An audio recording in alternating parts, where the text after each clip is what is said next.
दोस्तों हमने बात की थी तो दोस्तों किस तरीके से जो आंदोलन था वो पूरे दोस्तों धीरे धीरे फैलता जा रहा था दोस्तों उत्तर भारत की ओर। तो इसी बीच दोस्तों ये जो आंदोलन था वो दक्षिण भारत की ओर से फैलना शुरू हो जाता है, क्योंकि दोस्तों दक्षिण भारत में ही सबसे पहला आंदोलन हुआ था। कब हुआ था दोस्तों? इसके अंदर भक्ति आंदोलन हुआ दोस्तों। किस तरीके से हुआ दोस्तों?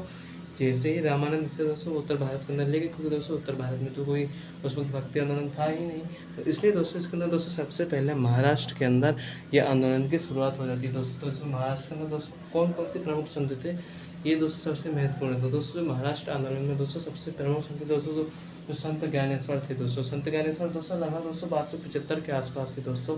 इन्होंने दोस्तों यहाँ पर दोस्तों जितना भी दोस्तों जो विठोबा भगवान थे ना, विठ्ठल भगवान, उनकी पूजा कराया करते थे दोस्तों। तो इस तरीके से दोस्तों इन्होंने अपना जो संप्रदाय था ये शुरू करते थे दोस्तों। इन्हीं में दोस्तों इन्होंने भगवत गीता का दोस्तों जो बृहद बृहद दोस्तों उसका भाष्य लिख देते हैं दोस्तों। था दोस्तों की जो क्या होता है दोस्तों, जो भगवत गीता तो संस्कृत में थी तो उसको मराठी भाषा में दोस्तों ये वहाँ पर लिख देते हैं दोस्तों, जिसके द्वारा ये आसान हो सके कि किस तरह से पढ़ा जाएगा। तो इस तरह से दोस्तों ये चीज़ें लिखी गई थी इसी समय। और इसी में दोस्तों ये तो इतना तो हो गया दोस्तों कि इसको अभंग कहा जाता था, इसको लिखा गया था। इसी में एक महत्वपूर्ण थे दोस्तों नामदेव, जो दर्जी का काम करते थे दोस्तों। ये भी दोस्तों उसी समय के अंदर भक्ति आंदोलन चल रहा था। इन्हीं के द्वारा दोस्तों पंढरपुर है ना दोस्तों, पंढरपुर में जो वहाँ पे जो कृष्ण भगवान की जो मूर्ति दोस्तों वहाँ पे ही दोस्तों इन्हीं के द्वारा स्थापित की गई थी, इन्होंने बनाई थी। तो ये दोस्तों सबसे ज़्यादा दोस्तों एक केसरवाद को दोस्तों ज़्यादा दोस्तों बढ़ाती थी दोस्तों। किसके द्वारा? दोस्तों ईश्वर एक ही है दोस्तों, अलग अलग कोई ईश्वर है ही नहीं। तो इस तरह से दोस्तों ये चीज़ें बढ़ाई जाती थी दोस्तों, इसलिए दोस्तों आंदोलन चलता है दोस्तों।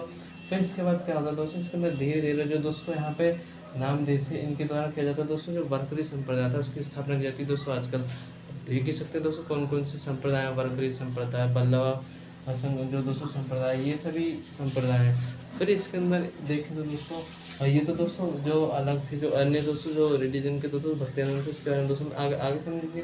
इसके अंदर क्या दोस्तों एक ही में इसी में अंदर भी एक नाथ दोस्तों, एक नाथ जो संगीत है दोस्तों ये भी महत्वपूर्ण है दोस्तों। इसी के अंदर जो तुकाराम थे इनके द्वारा दोस्तों गाथा लिखी गई दोस्तों कृष्ण के प्रति प्रेम के बारे में। तो इस तरह से दोस्तों यहाँ पे दोस्तों ये भक्ति आंदोलन चलता है महाराष्ट्र के अंदर। और बंगाल में दोस्तों हमने समझ लिया चैतन्य महाप्रभु के बारे में। इसी में दोस्तों जब ये भक्ति आंदोलन जो सब चल रहा था महाराष्ट्र में, तो इसके अंदर जो जितने भी निम्न वर्ग के जो जाति के जितने भी लोग आते थे दोस्तों उसके अंदर ये इसमें शामिल थे। जैसे दोस्तों हरिजन हो गए, और गोरा कुमार की दोस्तों कहानी आपने सुना होगा दोस्तों। और नरहरि के सुनार के बारे में दोस्तों आपने सुना होगा, पंखा महार के बारे में, बनिया के बारे में, शिल्पकार, ये सभी इसके अंदर शामिल हुआ करते थे। तो इस तरीके से इसके अंदर दोस्तों यहाँ पे जो महाराष्ट्र में दोस्तों ये जो आंदोलन हुआ भक्ति आंदोलन, ये दोस्तों निर्उपासक थे, निर्गुण यानी कि सगुण के उपासक पूजा नहीं करते थे। इसके अंदर दोस्तों कुछ जैसे मिठुआ हो गई तो दोस्तों सगुण हो गए, और इसके अंदर ये पंढरपुर की स्थापना कर दी तो ये सगुण हो गए दोस्तों। कुछ लोग इसके अंदर दोस्तों जितने भी दोस्तों संत थे ये सब निर्गुण उपासक थे। जैसे हमने समझा था कि जो दोस्तों इसके अंदर हमने कई सारे संतों के बारे में दोस्तों जानकारी दी, जैसे कबीरदास हो गए, गुरु नानक हो गए दोस्तों, निर्गुण उपासक थे। अब उसी के अंदर बीच में याद आता है यहाँ पे दोस्तों ये इस इलाके में यहाँ पर ये संत आए थे दोस्तों महाराष्ट्र के अंदर। ये इस तरह से दोस्तों इतने हिस्से में थे। इसी में दोस्तों जम्मू कश्मीर के आसपास दोस्तों लास्ट डेट एक स्त्री थी दोस्तों, स्त्री थी उस सेव धर्म को मानती थी। तो यहाँ पे दोस्तों उसने सेव धर्म को फैलाया। और नरसिंह मेहता के बारे में दोस्तों हमने सुना होगा, पंजाब और राजस्थान के इलाके में दोस्तों नरसिंह मेहता जो कि कबीर के मित्र भी थे दोस्तों। तो ये दोस्तों इधर इलाका दोस्तों नरसिंह मेहता के द्वारा फैलाया गया। और इसके तो जयदेव के बारे दोस्तों हमने समझ लिया था। जयदेव दोस्तों इधर बंगाल की तरफ थे, तो जयदेव दोस्तों इन्होंने बंगाल के अंदर दोस्तों गीत गोविंद के बारे में दोस्तों मैंने बताया भी था। तो इस तरह से दोस्तों इनका जो संत थे महत्वपूर्ण, इसके अंदर ये दोस्तों आंदोलन बढ़ता जा रहा था। और इसका कारण क्या था? तो धर्म के अंदर दोस्तों जो कुप्रथा थी और दोस्तों बौद्ध धर्म का प्रभुत्व बढ़ता जा रहा था। तो इसलिए इसी में दोस्तों ये आंदोलन की शुरुआत हो जाती है दोस्तों। और जो तंत्रवाद था वो भी दोस्तों समाप्ति हो जाती है इसी में। तो इस तरह से इसके अंदर ये बढ़ता जा रहा था, ये महाराष्ट्र के अंदर ये आंदोलन होता था दोस्तों। तो इसमें कौन कौन से संत थे ये हम समझते हैं दोस्तों। सबसे पहले दोस्तों संत ज्ञानेश्वर, इसके बाद दोस्तों इन्होंने जो लिखा कामदेव जो दोस्तों इसके अंदर दोस्तों नामदेव हो गए दोस्तों। इसी के बीच दोस्तों इसी के अंदर दोस्तों एकनाथ, तुकाराम और दोस्तों ये सभी दोस्तों कुछ भक्त थे।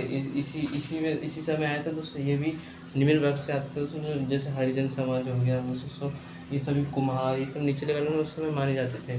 तो ये दोस्तों ज्ञानेश्वर, जो तुकाराम दोस्तों और नामदेव दोस्तों, और ये सभी एकनाथ थे। और दोस्तों इसके अंदर लाल और जैसे दोस्तों लालटेन हो गए, नरसिंह मेहता हो गए, जयदेव हो गए, ये सभी थे इसके अंदर महत्वपूर्ण संत। महाराष्ट्र के अंदर दोस्तों भक्ति आंदोलन हुआ था दोस्तों, जो 16वीं शताब्दी के आसपास। तो दोस्तों ये इसके अंदर महत्वपूर्ण संतत है। तो दोस्तों हमने समझा, लेकिन दोस्तों जो अगली वीडियो आएगी दोस्तों हम उसमें और जानकारी अलग से वो समझेंगे दोस्तों क्या क्या उसके अंदर महत्वपूर्ण है। तो दोस्तों आज के समय दोस्तों इतना ही। दोस्तों मिलते हैं दोस्तों नेक्स्ट वीडियो में। आज का धन्यवाद। जय हिंद, जय भारत।